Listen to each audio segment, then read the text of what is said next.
since the launch of the podcast Serial. I didn't think all of these people would care. I didn't have anything to do with the crime.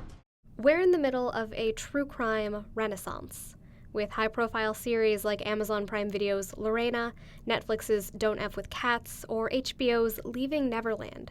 Fans of the genre will always have something to binge-watch. Just 5 years after Netflix released Making a Murderer, its first original series in the genre, the streaming company now has more than 50 original true crime titles on its platform. 17 of those were released just last year. In the podcast world, fans have access to even more, literally hundreds of series, and new ones are debuting every day. According to the analytics company Podtrac, 6 of the top 10 new podcasts from 2019 were true crime titles. And of the top 100 true crime series on iTunes, more than half debuted in the past 3 years. I think some part of it is that we really like to be scared. There is sort of a thrill factor to it, but also I think part of it, and this is where I think women in particular are really drawn to true crime stories. We are more likely to be the survivors or victims of crime. That's Natasha Del Toro, investigative journalist and host of the new true crime podcast Verified. The first season of the new series debuted in February and tells the story of a group of women from around the world bringing a sexual predator to justice. For some of the women involved in the story, true crime isn't just entertainment.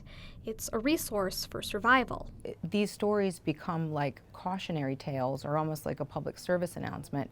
And I know, actually, funnily enough, one of the women in our story, and I don't want to give too much away, so no spoiler alerts here, but one of the women in our story who was in the situation with the sexual predator of our story, she said she knew what to do in terms of preserving evidence because of watching true crime stories. Even before the recent true crime boom, experts have noted women's draw to stories about murder and violence, especially if the victim or survivor is female.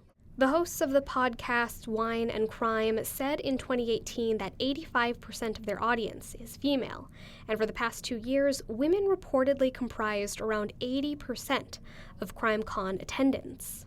Some critics consider the popularity of the genre a double-edged sword, because while the stories can raise awareness about safety, an overconsumption of true crime could also normalize the oftentimes gruesome and violent crimes themselves. This is especially true when you consider how often true crime stories center their narratives around the criminals, portraying women primarily as victims. Del Toro says Verified subverts that trope. We weren't just doing a profile of a criminal mind, which can obviously be very interesting, but that wasn't our main goal here. Our main goal was to give a platform for these women to tell their stories, to amplify their voices, because what they did is truly incredible. The podcast Verified is produced by Stitcher and the Scripps Washington Bureau. Both Stitcher and Newsy are owned by EW Scripps.